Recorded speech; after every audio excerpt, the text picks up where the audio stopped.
contoh diri Fiza sendiri, masa Fiza kecil-kecil kan comot kan, dengan kulit gelap, lepas tu dengan tak terurus, dah rambut tak ke mana, kulit tak ke mana, pakaian tak macam mana, budak-budak kan. Tapi dalam hati tu ada perasaan macam nak pujian daripada daddy daripada ayah kan.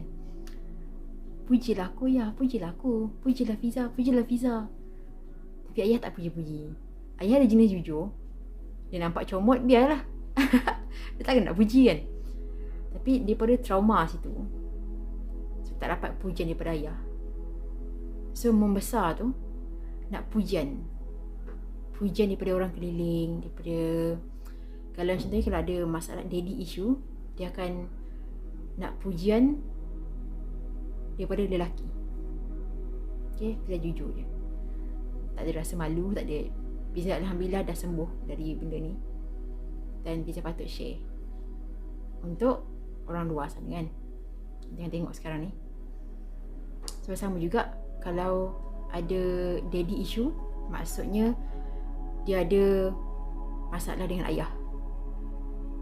Kalau ada masalah dengan mak, mungkin dia tak dapat perhatian. Macam ni lelaki tak dapat perhatian daripada mak, so dia mummy issue lah, biasa terima mummy issue kan.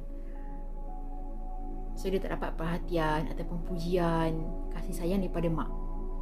Tapi mak dia tak jahat, mak dia bagi kasih sayang tapi dengan cara lain.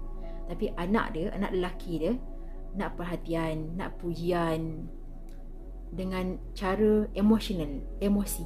Mungkin bagi pujian, ataupun kalau dia angkat berat, puji dia. Oh, Masya Allah, kuatnya ni, bagusnya anak mak ni. Dia macam emotional support tau. Bagi kita budak-budak, sebab mak ayah dia baik, bertanggungjawab, dia betul-betul sungguh-sungguh jaga anak-anak dia. Tapi kebanyakannya apa, anak-anak dia nak daripada mak ayah dua benda. Satu ialah cukup makan, cukup tempat tinggal semua kan.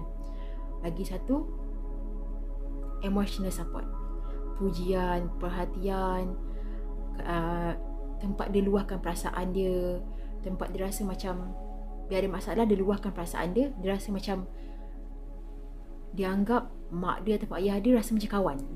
So dia luahkan perasaan dia, emotional intelligence, emotional support kan. Itu yang penting sebenarnya. Sebab Fiza pun ada lacking dekat emotional.